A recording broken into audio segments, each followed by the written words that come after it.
Welcome back to 310 to Left, brought to you by your New England Ford dealers and F-Series, America's best-selling truck for 48 years and the official truck of the Boston Red Sox. I am not your host, Tom Karen, but Double O Karen is off on secret assignment, and so we beat on, boats against the current. I'm Alex Spear of the Boston Globe, joined alongside the disembodied head of my friend Will Middlebrooks, and speaking of that head, Will, our friend, former Red Sox player, Nesson and WEI analyst, what's going on? Looks like you've kind of cleaned up. Okay, yeah. So, look, baseball players are weird. We know this, Alex. They're superstitious. They're little stitious. They're stitious all the time, and that's just how it works. I know I have absolutely nothing to do with the success or failure of the Boston Red Sox, but after a 16-1 loss here in Tampa in Game 1, I figured I got to switch things up since I'm in the broadcast booth. Whether that was clothes I was wearing, shoes I was wearing, or the beard I've had for 3 months. I generally have some type of beard just to hide half of this mug, but decided it was time to hack it off, and it worked.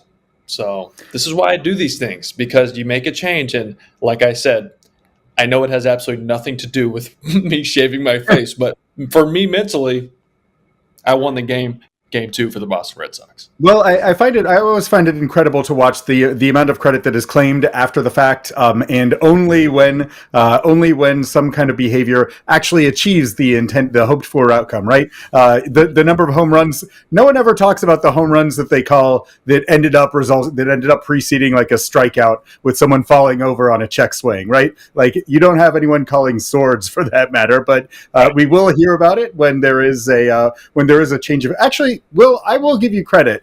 I think that you dreamed earlier this season about like when Rafi had gone 0 for 19 to start the season. Thanks for bringing that up, Alex. That's not that weird at all. I think that means I'm around baseball way too much, where I'm at that point having dreams about the team's failures and successes. But that was weird. I woke up that morning and in Baltimore. And that's the first thing I told Will Fleming. I said, hey, Rafi's getting 2 hits today. He's going to have a double. He's going to have a single. And he's like, all right, man. Like, you lay off the caffeine, whatever you're having in the morning. Like, maybe switch it up. And sure enough, double and then a ground ball single up the middle, which just kind of freaked me out a little bit. Not going to lie. And just, I know you want to ask. I've had no dreams about you or TC or anyone in Nesson, so I have no idea, so don't ask me. But in the meantime, obviously, the Red Sox are occupying a lot of your mind space since you are dreaming about them. What are you seeing in terms of the early paces of this season? Because and let's focus primarily on the offense, because that's been a bit of a roller coaster through this early stage of the season. We see an absolutely explosive series against the Cardinals, and it's like, oh, this is a team that's going to be performing at an elite level, and then just as quickly things turn around and they're completely shut down by the Blue Jays through most of that series against the White Sox, and then with Spain Boz on Monday in Tampa Bay. Is this the normal vicissitudes of the April calendar? Does it just take a while for a team to find its approach? Or are you seeing stuff that gives you, are you seeing maybe there is more inconsistency than a lot of us had thought entering the season? Yeah, no, there's definitely been some, I wasn't to the point of sounding the alarm, right? Because I generally don't like to judge teams until you're about a month in. That's just how it is. Whether it's the cold weather, which has played a big part, and I think of a lot of teams' success at the plate, a lot of teams' success defensively. We've seen some really errant throws in Boston when the wind chills in the low 20s. It's wet, it's cold, it's hard throwing a wet, slippery rock 100 feet across the infield. It's just, that is what it is. That has played into it, but I think my biggest concern would just be the lack of consistent approach to the plate. There's been a lack of plan a lot, at least from an outsider's perspective. That's what it looks like, just based off of pitches that are swung at and pitches that are taken. And it's much easier said than done to go up there and have an ironclad approach every at bat. That's very hard. There are plenty of times in my career where I walk back to the dugout after swinging at 3 pitches going, I have no idea what I was even thinking about. Mm-hmm. I see ball, hit ball, and live purely on athleticism and talent. And you can't do that at this level. You have to have a plan when guys are 95 to 100 with 3+ pitches, which a lot of starters are now. So Um, in game 2 versus Tampa, there was a clear focus, and that's just purely result based evidence, right? It's just, but it worked, and there was a clear plan of these hitters of using the opposite field against fastballs and then off speed pitches up in the zone. They were pulling or hitting to as a right handed batter to left center. But I think the biggest example in this lineup of someone who has really committed to an approach at the plate has been Trevor Story. He's always, even in spring training this year, all of his hard contact was to left field. It was all pull happy, but it was hard. It was hard. He wasn't doing much to the opposite field unless it was, a filleted foul ball or a softly hit if he was beat by a fastball in. He was very pull conscious with everything. But once the season got here, he has been so line drive to the middle of the field. The infields continue to shift him pull with the second baseman close to up to middle of the field.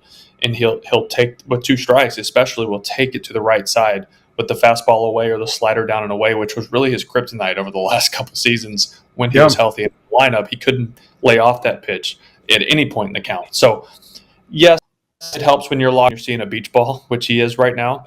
But I've also seen him, I feel like it's not, I don't want to say it's not his A swing, but it's almost like he's leaving his driver in his bag. He'll pick his spots early in counts where he'll hunt a pitch, and if he gets it, he'll take that big swing. If he doesn't get it, we see him take fastballs over the heart of the plate sometimes, first pitch. But it's because he is very locked into his approach. He may be sitting slider or off speed, whatever it is. And that's the hardest part about the approach. Sometimes it's you swing at. It's about the pitches you don't swing at when you're not on time and on rhythm for those pitches. So he's been really good, just swinging at what he wants to swing at. We talk about swing decisions. We talk about being selectively aggressive, and that he's been a perfect example of that, which has been a total change of gears for him from his last couple seasons. Yeah, there's a lot that you said there that's really super interesting to unpack. I do want to talk at the team level a little bit. Like, what we're seeing from the Red Sox is a very aggressive, a team that's swinging relatively aggressively. I think that they rank something like 7th in baseball in chase rate, which is high but not outlandishly high. What they're doing a ton of is, number one, they are swinging at pitches in the strike zone. Like, they are swinging at just about anything in the strike zone. So which is good, right? Like, that's where you're going to do most of your damage. But they're also swinging and missing a lot in the zone, which is an issue. Actually, interestingly, their whiff rate in zone is, again, it's high, but it's not top of the league high. Where it's really bad is when they do chase, and so they are swinging and missing. Like, if they're swinging at something that's not over the white thing, then they are missing it. And their whiff rate on pitches out of the zone is over 50%, which is right up there with the Rockies, who. That's not an offense that you want to be compared to a lot of the time.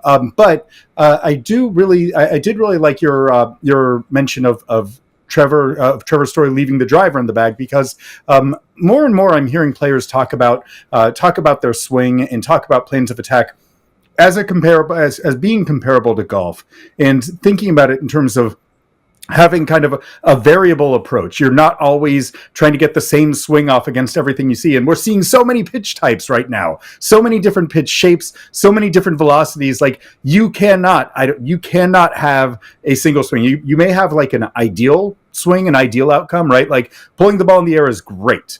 But it's not necessarily the thing you can try to do on every pitch that you see. Like, what in terms of formulating a plan of attack, how complicated is that in this era of like monstrous stuff and just ridiculous and like wiffle pitches? So a lot of it, that's where the study and preparation comes in, right? Where I'm not saying hitters are guessing, but sometimes you have to, I don't want to use the word guess, educated guess. I don't know the correct term, but you have to be expecting a certain pitch in a certain count. So at first pitch, you are sitting on the fastball from a guy that throws 98. If you happen to check swing and miss, because you're holding up late on a hard biting slider, the guy might have a 90-mile-per-hour slider, which is ridiculous, but we see it a lot from hard throwers. It's impossible not to flinch at that pitch when you're geared up for 98. Most people, mere mortals, have to start their swing super early when a guy's throwing close to 100 miles an hour. And the ability to be able to lay off a hard slider at still upper 80s, low 90s is very hard. And so not only is it reaction time, it's recognition of spin, it's recognition of pitch shape, but also the ability for your brain to know in a game where you have to be, if you want to be a good hitter in this league, you have to be swinging until you're not. And I think that's where we've run into some issues with Triston Casas, where he is a patient hitter. He likes to see pitches. I feel like when he's at his best, he is seeing 4+ pitches in at bat. That's just kind of who he is. But I think the Red Sox say, hey, look, you have 30 to 40 homer power potential. You're taking too many pitches over the plate. Teams have a passive approach at the plate. It might work for you, but you're missing opportunities to produce runs. So we've seen him swinging much more early in counts, and it's he has been very in between, late on fastballs, early on breaking stuff, because he's very unsure, because I don't know how much he trusts that approach at the plate, and it almost feels forced. In game 2 against Tampa, he looked much more comfortable and aggressive with the first pitch. He pulled some balls foul 900 feet. And there was one shot, his last at bat, he got a cutter from a right-handed reliever about 90 miles an hour in on his hands, got the head out on it, and I'm talking, hit it to almost Raymond James Stadium across the street.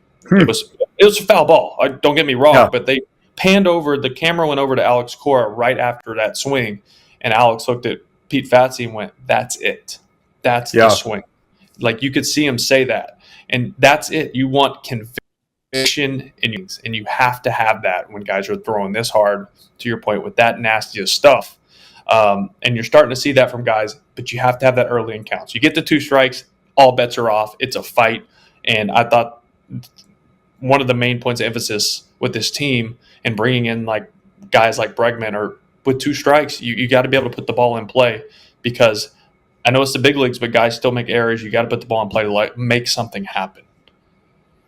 It's interesting. Like, Triston Casas, I feel like throughout his career and throughout this season at different points, has fought through the approach of am I a no yes hitter, right? Like someone who is going to refuse to, who's so focused on like finding a very narrow zone that he's going to be, that he's going to make that late decision to attack, but maybe isn't able to pull the trigger, versus someone who's just figuring out his way in the big leagues and yet seems to have a kind of like who's been one of the most successful hitters on the team. Right now, the most consistent hitters on the Red Sox major league roster are arguably 2 of the least experienced ones, right? When you're talking about Wilyer Abreu, who's still, all things considered, about 150, somewhere between 150 and 200 games into his big league career.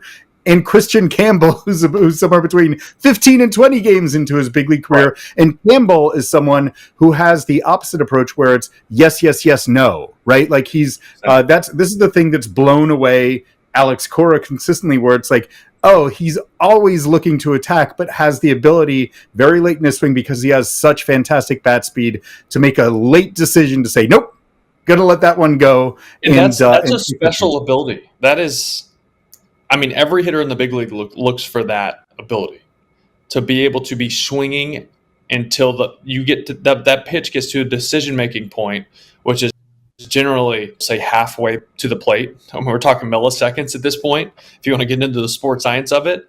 And the best hitters in the world have the ability to be committed to swinging, starting their sequencing of their body, whether it's ground force, your hips start to turn, your barrel starts to turn behind your body, and then you go, never mind, that's a ball. I see a different spin, I see a different shape, and be able to stop it all while swinging we know Kristian Campbell has some of the best bat speed in all of baseball, so that generates a lot of force and it takes a lot of effort, but then he just shuts it down. And it's not an aggressive like check swing take.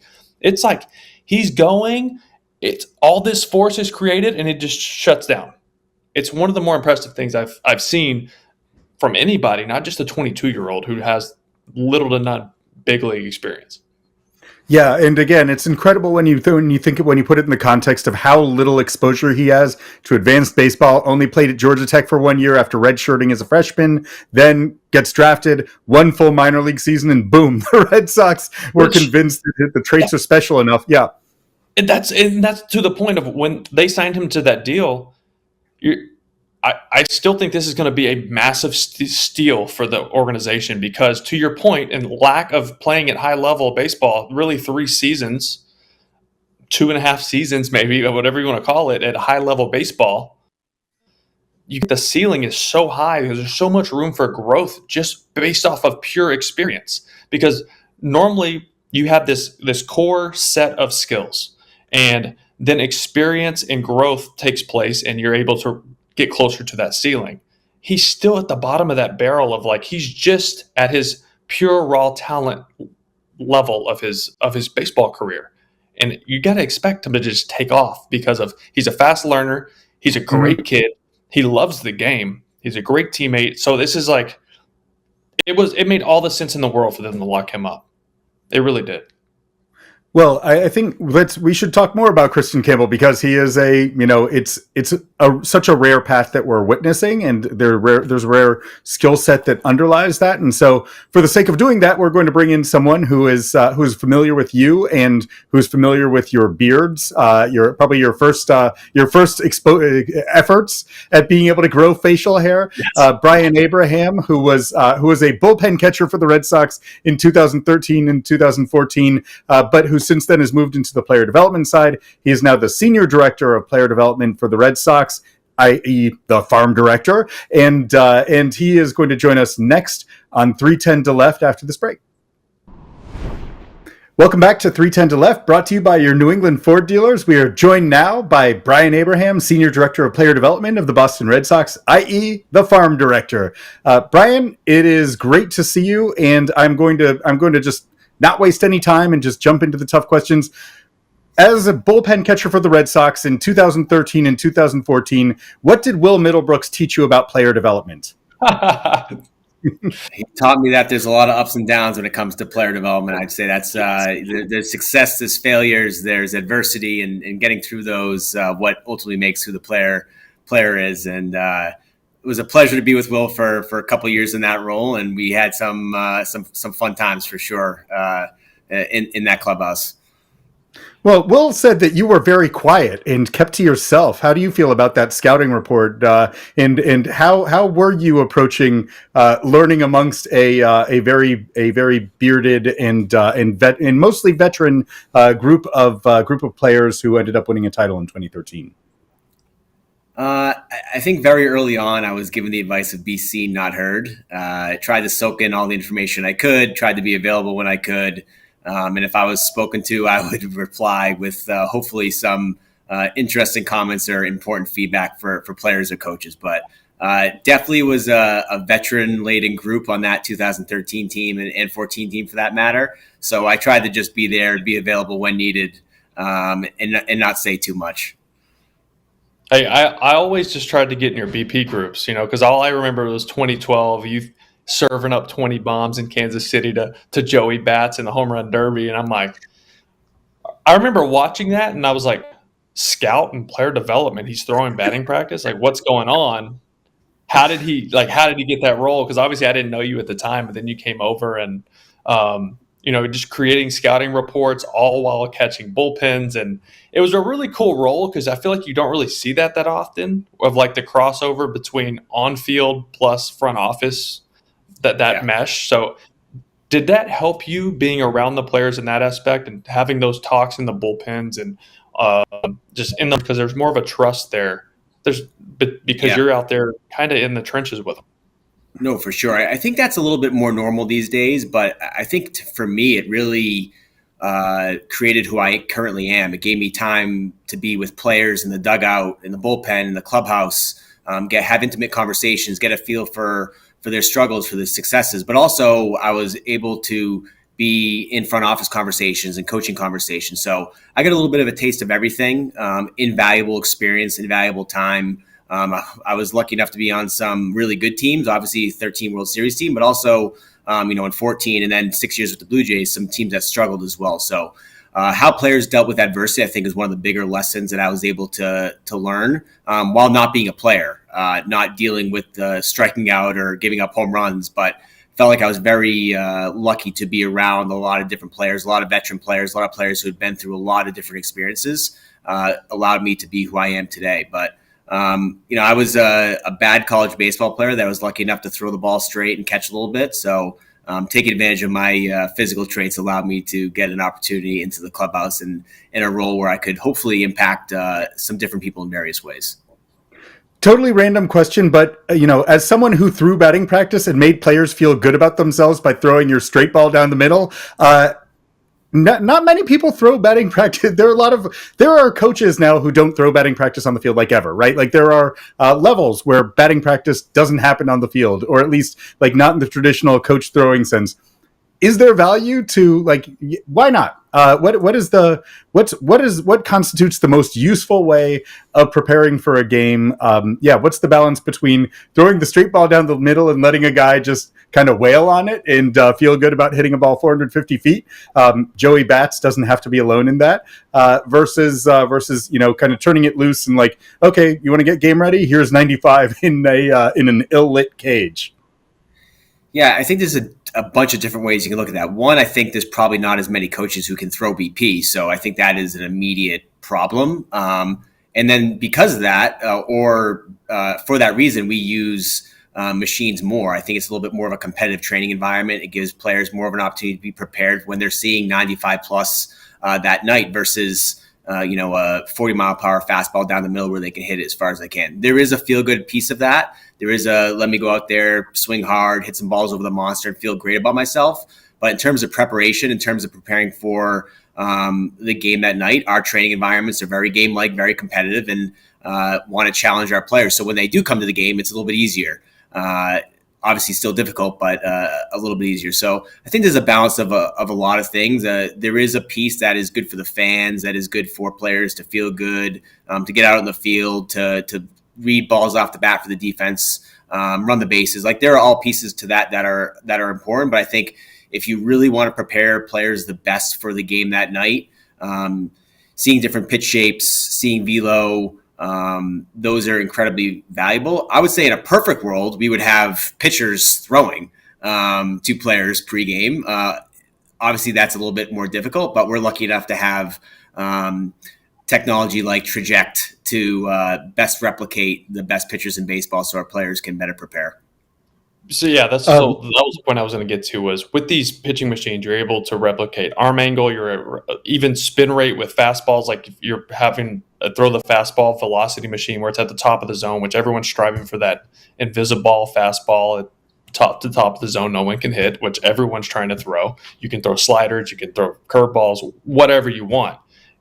To Abe's point, you're not going to have a guy throwing all those different pitches off the mound. But I also liked as a player to do both, because there's something about an arm, especially if you go into a batting practice, if you're working an approach on, I'm looking on this half of the plate and he throws it on the outer half and you take it, because you get in such a robotic method of batting practice, or where you're just swing, when a guy like Abe's is just throwing it in a little circle right down the middle over and over again. But there's plenty of guys that can't do that. They're in, out, they're cutting it, they're moving it all over the place.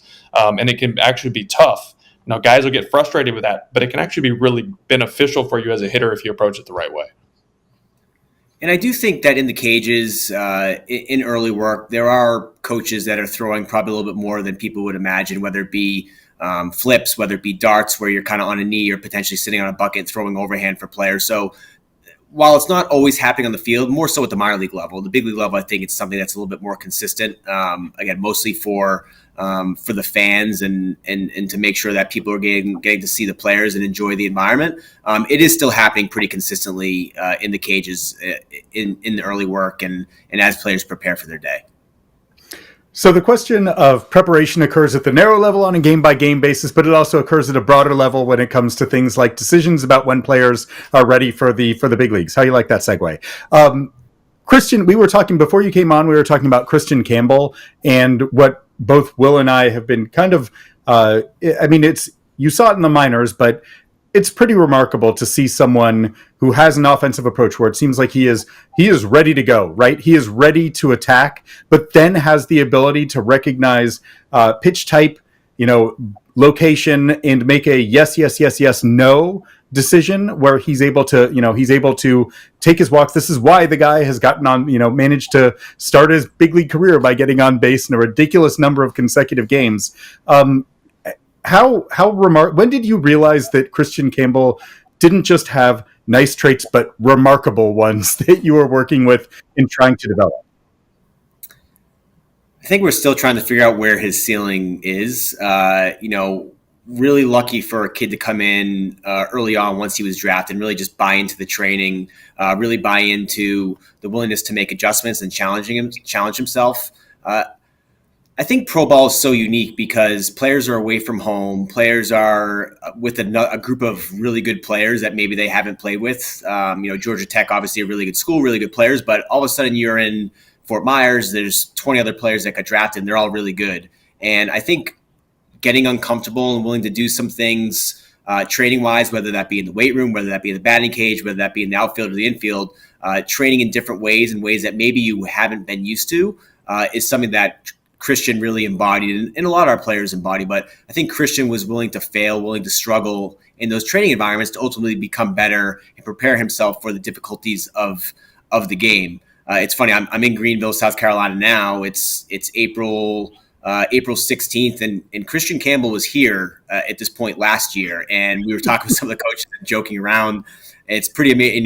We're about to watch him play in a big league game that night in Tampa against the Rays, and it's pretty amazing to see the trajectory. To predict how fast he would have been able to improve and develop, I think is really difficult to say. But again, the way he impacts the baseball, his ability to make good swing decisions, put the bat in the ball, and then just be an athlete in the batter's box and in the field, I think led us to believe that the success was going to come fast and consistently. And he has continued to let us know that he will be able to do that at the highest level. So just to continue on Campbell, Alex and I talked about this a little earlier, and you said it best. Like we're not sure where his ceiling is, right? Because he's only played a couple seasons of high level baseball. Had like a year in college. He had really one full year in pro ball, and then now he's in the big leagues. And it's like you take these guys and you look at that and you look and you go, how do they sign him to this deal? Well, I think there is a base level of talent, like raw talent that he has that is so much higher than other people's base, right? And now there's the room for experience. Now there's the room for the growth. And to your point, you don't know where the ceiling is because I feel like his base level is so much higher than everyone else. Yeah, I think Brez said this. You really place your bets on the players. The type of kid he is, the type of work ethic he is, his willingness to improve, and how he has been able to do that. We're really lucky to have a lot of great information, a lot of great tools, a lot of great people that work in the office that build different models, that build projections based on different qualities, different traits that players have, and their ability to do things consistently. And, for me and for the group, I think seeing Kristian do things at an incredibly high level consistently and have those skills be scalable to the big leagues are things that we're wanting to bet on, whether that be range in the outfield, range in the infield, the ability to hit the ball hard, make good swing decisions. Those are types of skills that provide a good baseline for a successful big leaguer. And if you peel the onion back, if you look at what big leaguers do really well over a long period of time, they have good range, they catch the baseball, they hit the ball hard, and give themselves opportunity for that success and impact for multiple years. So obviously there's a lot that goes into contracts and money that I certainly won't get into on here. I'll leave that to Brez and some of the more important people in this organization. But again, you place bets on certain things that you feel like can last and be sustained over time. And I think Kristian embodies a lot of those. You have a 20-year-old in AAA who's been pretty good to start the season. Roman Anthony is off to kind of it's an almost comical start. I know that you guys care a lot more about things like expected numbers in the minor leagues than you do about actual performance. His actual performance has been good. His expected numbers have been great as of this conversation. He wasn't just leading AAA in terms of xWOBA. He was like lapping the field, right? Like running something like a 500 xWOBA where a 350 would be good and a 400 would be great. What are you seeing from Roman Anthony in the early stages of 2025, both in terms of how he's maybe taken steps forward, if you can make a judgment like that this early, and how close he is to being ready to compete at the big league level? Yeah, speaking with him and then hearing some of the things that he said after spring training, I thought were really Notably on eye-opening. 310 to left. Yeah, yes, on 310 to left. Talking about his experience in Major League Camp, we've talked about Marcelo, Kristian, and Roman, and this was their first Major League Camp, despite the fact that they have been really successful over the past couple of years. So being and not being guys that are just kind of coming over and playing extra. They are in Major League Camp. They are part of the everyday rotation of playing time. They're spending time with AC, spending time with the coaching staff, and really getting a feel for the speed of the game, what is expected out of a young major leaguer, and how to come in, do your work consistently, whether that be in the weight room, whether that be on the backfields, or whether that be in the cage, and be able to do that at a rate that allows you to do it over 162 plus, whether you are 0 for 4 with 3 strikeouts or 4 for 4 with 3 hard hit balls over 100 miles per hour. So I think learning that, listening to him speak about that, was incredibly valuable for him as a young player, very, very young player, but incredibly mature for his age. I think even someone who we feel like is mature for his age has a lot to learn through guys like, the Bregmans of the world, the Stories of the world, even, Jarren Duran, who is younger, but has been in the big leagues for a few times and has certainly dealt with his ups and downs as well, and is a leader in our clubhouse currently. So just being with Worcester this past week, I think one of the things I really appreciate about all those guys, and Roman in particular, is he's never satisfied with where he is.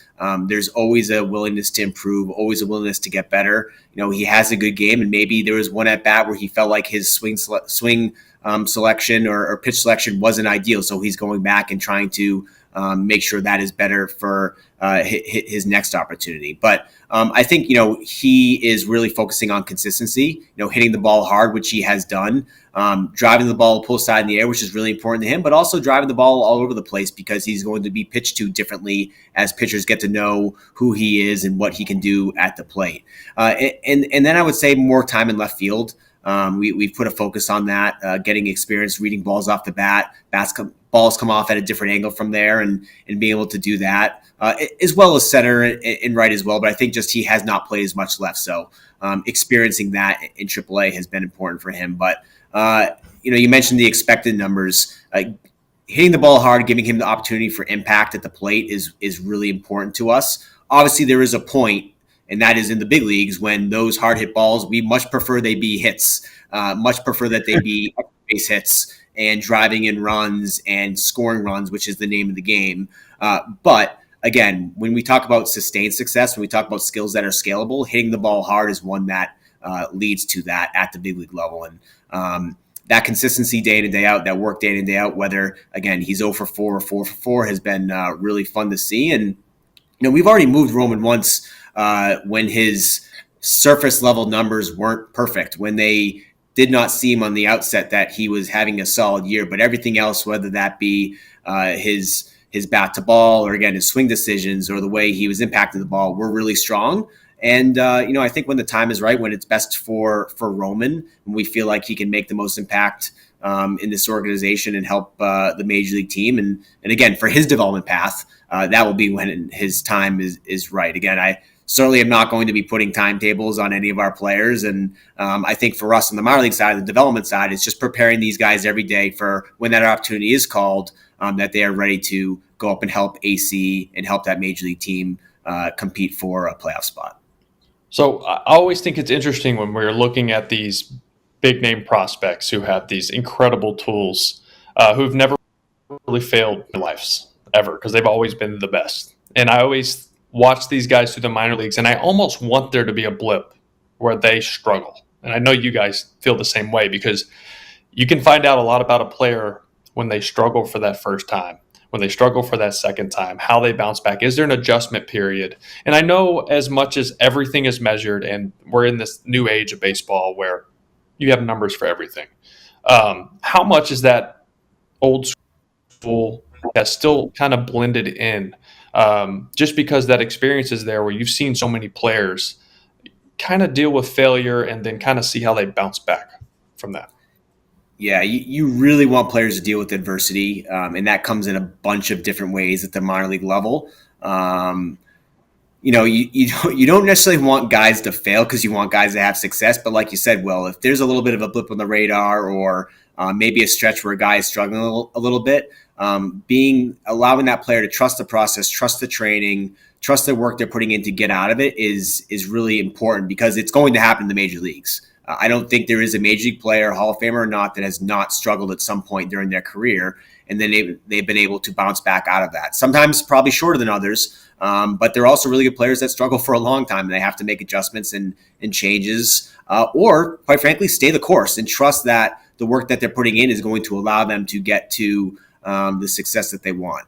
I think on our side within PD, what we really, really try to do is challenge these players within the training, whether that be on the defensive side, the base running side, or the offensive side, so the game is a little bit easier. I'm not saying that they're not going to fail. I'm not saying that it's not important that they fail at some point within the games, but if they struggle within their training environments, if they fail within their training environments, they're going to find ways, find solutions to ultimately get better and improve at their particular craft, whatever that may be. Again, whether it be swing decisions, whether that be hitting the ball a certain way for ball flight, whether that be hitting the ball harder. We want really good problem solvers. I think that is really, really important. We talk to our players about that. Every pitch is different. Every swing is different. So give yourself the ability to solve problems at the plate and in the field, so that when there is something that is adverse, when there is something that is a little bit different or challenging, you're prepared to solve that problem. And I think our coaches and our staff and our training environments provide a good opportunity for our players to do that. And again, it's certainly not perfect, certainly not always going to be 100% correct or accurate, but giving them the opportunity to fail and get out of that in the training and the preparation is a big piece of having these guys have success once they reach the upper levels in the big leagues. You also talked in the context of Roman Anthony about your interest in seeing him being able to use all fields. I think that it's interesting because it's occurring in a context where, obviously at the big league level, the Red Sox have been striking out. There's been there's as people try to pick apart why, there's this kind of prevailing assumption of it's because they are trying to pull everything in the air and the approaches haven't been versatile enough, not adaptable enough. I want to give you an opportunity to clarify, when you think of the Red Sox of a successful offensive approach that you want to instill in Red Sox players who are coming up, in terms of whether it's how they attack the strike zone, whether it's field direction, what qualifies as a good approach in the eyes of a senior director of player development who knows how to throw straight balls down the middle? Yeah, I think it's barring the baseball, hitting the ball hard in the strike zone. I think it comes down to a pretty simple way of doing it. It's hitting strikes hard, and impacting the baseball. I think when you start to really break it down, there's some nuance to that. Do we want guys to hit the ball in the air pull side? Certainly that leads to more impact. Do we want every single pitch to be hit pull side in the air? Certainly not. I think the ability to manipulate the barrel, the ability to drive the ball to all fields is incredibly important. But more often than not, most damage at the big league level, most damage for players is done where they can hit the ball the furthest and the hardest, and that tends to be to the pull side. I think the reason we train that way is because a lot of times when we're younger and when we ask guys to hit, they don't train for optimal impact of the baseball. So having guys put a little bit more focus into that, having guys have different drills and putting them in constraint-led environments where they are forced to do that with their swing leads to that happening more consistently. But I also think for the ability to take a two-strike ball in the outer half and drive the ball the other way to get on base is important as well.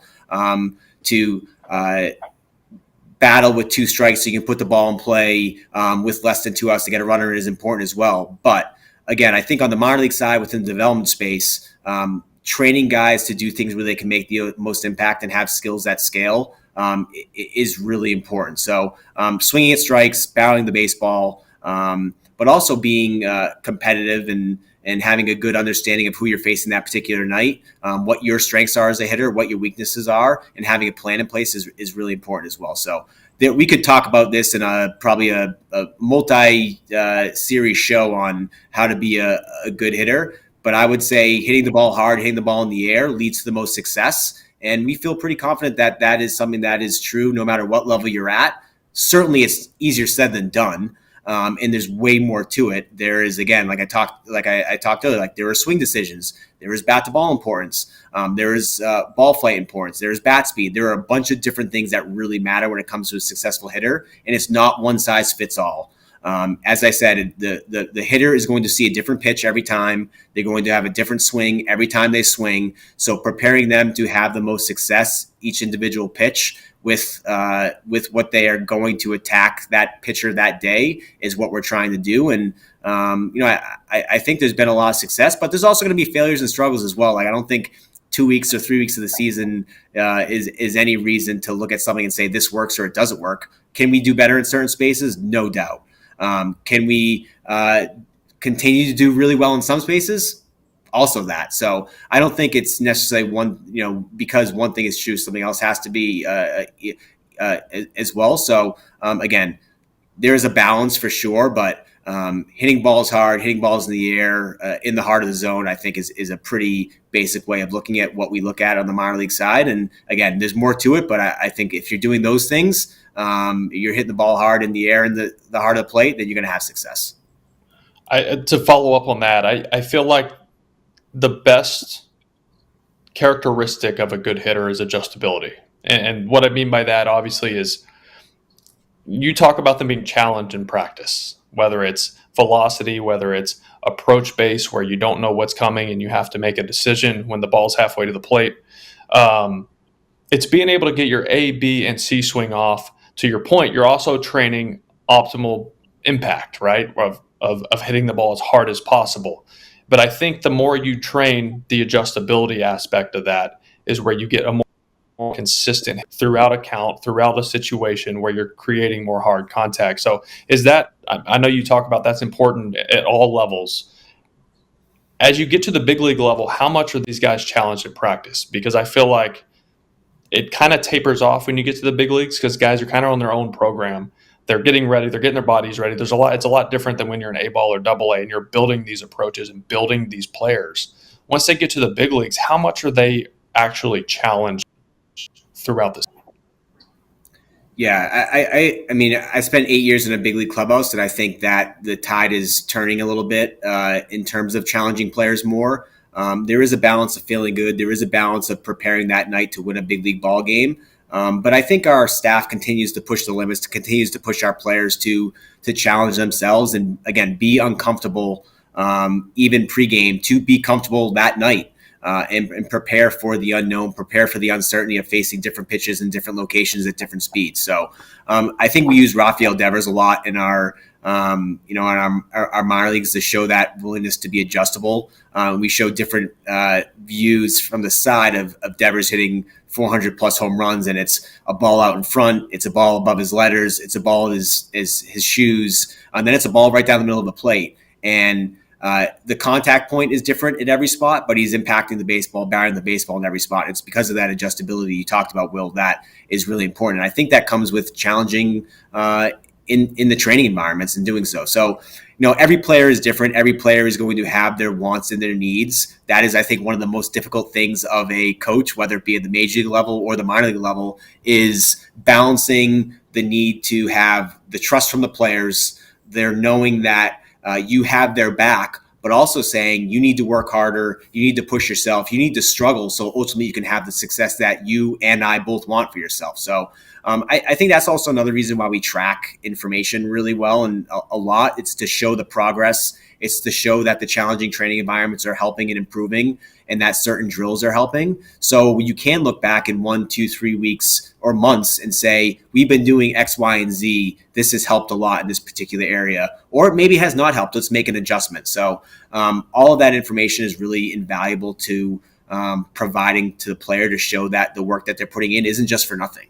Again, there is a part of just feeling good and understanding, you going in that night and feeling like you're going to get a hit every time up and hit the ball hard. There is a real piece of that, especially at the major league level.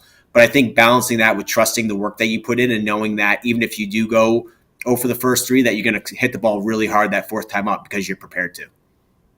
Well, Brian, really appreciate this time. Really appreciate the fact that now you have evolved from your 2013 self to the point where you're willing to be heard and seen. It's enjoyable. It's very enjoyable to hear from you. So thank you.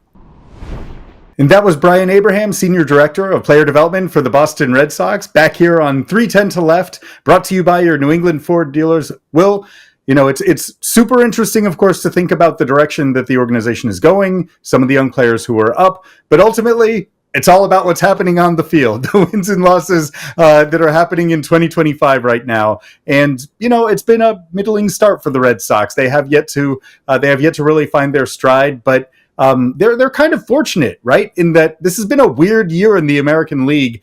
This was, I think, the first time since I want to say 2008 that no team through the first 15 games of the season had gotten to 10 wins in the American League. So there's been a pretty flat landscape. You've been through different Aprils. You were when you were in 2012 and 2014, both years that didn't end well. Well, you were actually brought up in May 2nd of 2012. So I'll give you a pass on that season. Thank you. 2014, it was a middling team in April. 2013, crazy hot. When does a team start to feel like, okay, go time? We need to be the team that we're supposed to be. Well, I think it starts game 1 of the season, right? And you start building this camaraderie and this trust in spring training.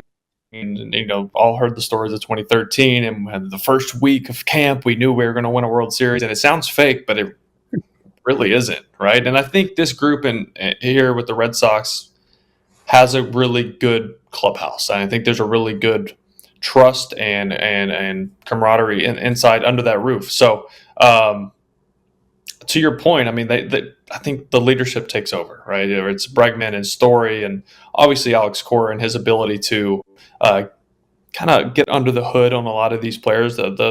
Most managers don't have that ability to have relationships like that with each player. So that's what makes him special. But I think the Alex Bregman signing was just the turning point, not only for the fan base, but for the clubhouse. And it took pressure off of Trevor Story. It took pressure off of Rob Refsnyder, where now it's Bregman is kind of that guy, which he's been used to being that guy the last few years. And now there's multiple adults in the room. It's not the one guy here, one guy there. It's not just on Story where it's like he's not playing. He's been hurt most of the season, yet he's still trying to be the voice of the clubhouse, and that's hard to do.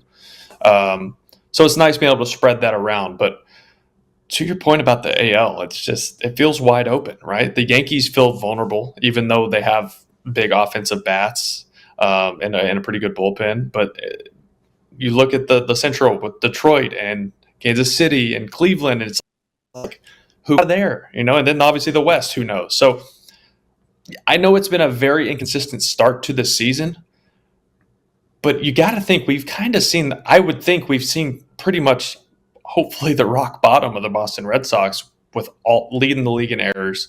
There was the 15 game stretch or 8 game stretch where they scored 15 runs. Where it's like, with this offense, I think that's the thing we always talked about was like this. Regardless, this offense is always going to score a run. And then the first few games of the season, we're going, "Are you guys there? What's going on?" Right? And you got to think that's the absolute rock bottom for this club.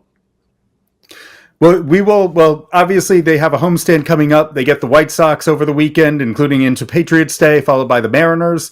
So tale of two different pitching staffs, though the White Sox did a pretty good job of shutting down the Red Sox in Chicago over the course of the previous weekend. But, it's going to be this will be, to me, and I'm interested if you feel this way, they've now, the firsts are out of the way. Now they are going to be settling into a homestand, right, where they're returning home rather than unpacking everything in the home clubhouse. How much does this feel like? Okay, you've gotten a weird bit of schedule out of the way. That you finally got an off day. Like it's time to get a bit of a clearer sense of who the Red Sox are going to be. Yeah, and I feel like they felt embarrassed in Chicago, right? Look, I know it's a big league team, it's a major league team. We know what they did last year, record wise. We know who they are this year. I think everybody does. And they went in there and they were not prepared to play. And I think Alex Cora and that team will tell you they'll be the first to tell you that they were not ready to play. I don't want to say they were looking past that team. I just don't think they were prepared to play. And that happened the first game of the series here in Tampa. So I think there was a lone change yesterday. Yeah, I don't know if there were any meetings or talks. Alex Cora said there was no. He said, look, you get 3 meetings a year, and I'm not going to waste one of those on the 19th game of the season. He's like, I'm going to let my veterans handle the clubhouse and handle the guys and group text and all that. And whatever happened, if it happened or not, they came out ready to play in game 2 and looked like a completely different team. They're pretty much the Red Sox team that we thought we would get. Like, you get a starter on the mound who only gives you 5, but just bulldog attack mode, regardless of we're at this spring training complex where the ball is absolutely flying and Wilyer is just pounding the zone, kind of like, I don't care, here it is, hit it.